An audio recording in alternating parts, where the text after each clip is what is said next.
is a sin to not want to have children. Is it a sin if I say today now that I don't want to have children? Hello and welcome to the Growing in Christ channel. My name is Timileyin and this is the new series I said we're going to be starting in February. You're welcome. All right. If you are seeing my face for the first time, thank you so much for clicking on the video and watching. Please subscribe, share the video. Don't worry, you will enjoy the gist that we are going to be having on this video. All right. Then if you watched my video before and you're coming to watch again, thank you so much. God bless you. All right, okay, so this is the new series that I don't even know what to call it. Should I say Christian Living Today? I don't know. Or what will Jesus do? I don't even know what to call this series. But by the time I will be posting the video, or by the time I'll be uploading the video, I'll know what exactly to call it. But what we are doing on this series is to share biblical perspective on social issues. Yeah, you can send in your stories, your questions, whatever it is that you would like to know. What is the biblical perspective on that issue, or what the biblical perspective on that issue is? You can send to the email address growinginjesustoday@gmail.com, growinginjesustoday@gmail.com. I'll also take stuff from life and in the internet and whatever. So I watched this movie some time ago, and the lady didn't want to have children. And I know that there's a lot of discourse on whether it is a sin to not want to have children. Is it a sin if I say today now that I don't want to have children? I already have, so that's I can't use myself. Or if a lady comes and says she doesn't want to have children, or a guy comes and says he doesn't want to have children, is it a sin? Is it a sin? If you ask me, I'll say the answer to that is a huge no. It's a huge no. It's not a sin, because we have people in the Bible that did not marry. E.g., Apostle Paul. He wrote more than half of the New Testament and he did not marry. He chose not to marry because he could handle it. Yeah. Even Jesus said when he was talking to his disciples in Matthew chapter 19, when the Pharisees came to ask him if they should, if it was okay to divorce, and then Jesus gave his response. The disciples then asked him that if this is the case, then maybe we should not marry in the first place. Yeah. And Jesus said, no, you can't say that. Some people were born as eunuchs, some were made, and you know what a eunuch is now. Some were born as eunuchs, some were made eunuchs by other people, and some people decide of their own volition not to marry because of the kingdom of heaven. And biblically, the only way, how do you have children? How does the person have children? By having sex. Yeah. See, please, we're not going through scientific methods here. We are saying ideal process, and I'm not in any way belittling those medical processes or interventions that have helped people to be able to have children.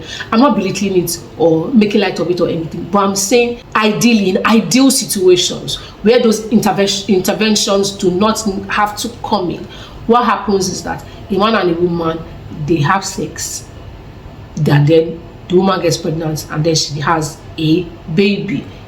Ideally, please. But so what's the context, or in what context is sex allowed biblically? It's in marriage. It's in marriage. So if it is possible for a person to decide of their own volition, not that I heard the Lord say, thou shalt not marry. No, you decide, because Matthew chapter 19 says so. Matthew chapter 19, let's go there. Okay, from verse 10, it said, Jesus' disciples said to him, if this is the case, it is better not to marry.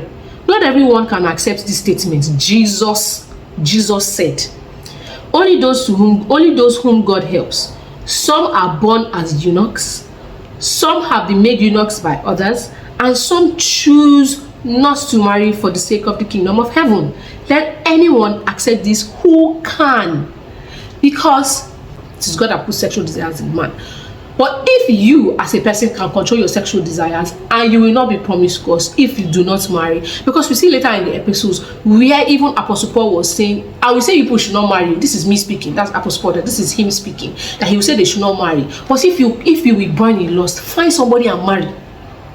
So if you can tame your sexual desires, or you can live without having sex, then by all means, and you choose to not marry, that's fine.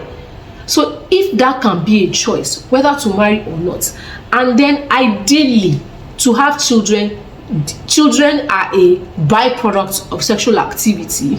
Please just accept what I'm saying, or how they're putting it now. Yeah, children are a result. Yeah, maybe I shouldn't say byproducts because it makes it seem mechanical and all, but children are a result of sexual activity.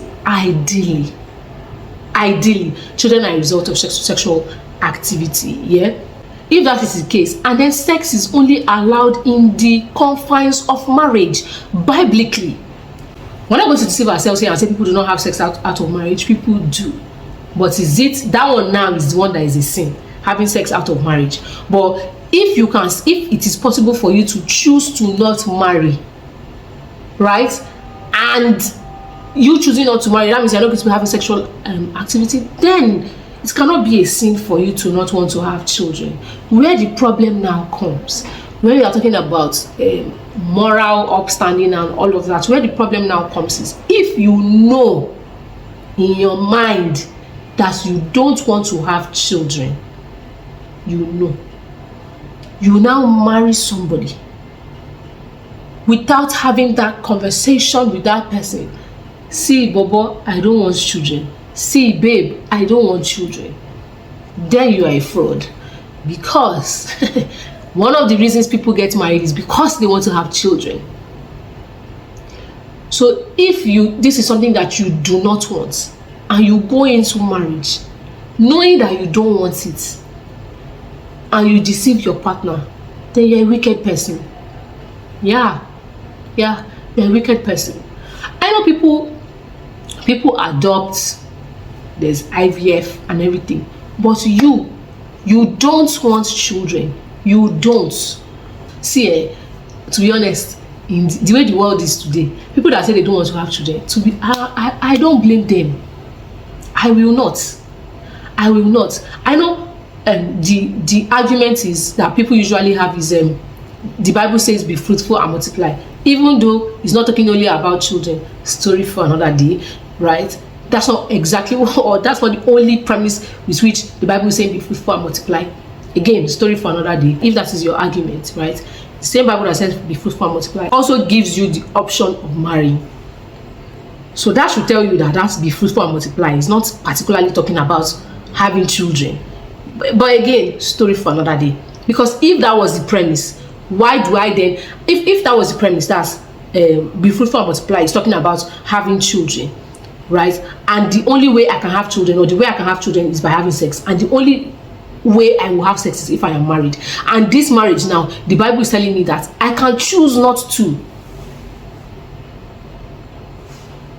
Do you see? If there is the clause, if marriage is conditional, in a way that I can choose to or to not marry, then having children or not having children is a choice. I know this is something that is really difficult for African parents especially to understand, because there's always the by a B and you want to be a I'll translate that the way I give birth to you is the same way you give birth to, or the way I had you is the same way you have all the children. But see, it's a choice. It is a choice. You best believe it. I can decide to, biblically, from scriptures, Matthew chapter 19, from verse 10 to 12, has told us you can choose whether to marry or to not marry. And then Apostle Paul says, now regarding your question about the young women who are not yet married, I do not have a command from the Lord for them, but the Lord in his mercy has given me wisdom that can be trusted, and I will share it with you. Because of the present crisis, I think it's best to remain as you are. If you have a wife, do not seek to end the marriage. If you do not have a wife, do not seek to get married. If you do not have a wife, do not seek to get married. But if you do get married, it is not a sin. And if a young woman gets married, it is not a sin. However, those who get married at this time will have troubles, and I'm trying to spare you from those problems. But let me say this, dear brothers and sisters, the time that remains is very short. So from now on, those with wives should not focus only on their marriage. Those who weep or who rejoice or who buy things should not be absorbed by their weeping or their joy or their possessions. Those who use the things of the world should not become attached to them, for the world as we know it will soon pass away. I want you to be free from the concerns of life. An unmarried man can spend his time doing the Lord's work and thinking how to please him, but a married man has to think about his earthly responsibilities and how to please his wife. His interests are divided. In the same way, a woman who is no longer married or has never been married can be devoted to the Lord and holy in body and spirit. But a married woman has to think about her earthly responsibilities and how to please her husband. I'm saying this for your benefit, not to place restrictions on you. I want you to do whatever will help you serve the Lord best, with as few distractions as possible. But if a man thinks that he's treating his fiancée improperly and will inevitably give into his passions, let him marry her as he wishes. It is not a sin. But if he has decided firmly not to marry and there is no urgency and he can control his passion, he does well not to marry. So the person who marries his fiancée does well, and the person who doesn't marry does even better. A wife is bound to her husband as long as he lives. If her husband dies, she's free to marry anyone she wishes, but only, see it here, verse 37. But if he decides firmly not to marry and there is no urgency and he can control his passion, he does well not to marry. So the person who marries his fiancée does well, and the person who does not marry does even better. I believe with these few points of mine, I've been able to convince you and not confuse you that deciding not to have children is not a sin. All right, thank you so much. Until I come your way again next week with another episode of Christian Living Today, or Christian, like I said, I don't know what to call this series, but let's say Christian Living Today. Until I come your way again with another episode. Do have a wonderful week, or enjoy the rest of your week, and God bless you tremendously. Thank you so much for watching.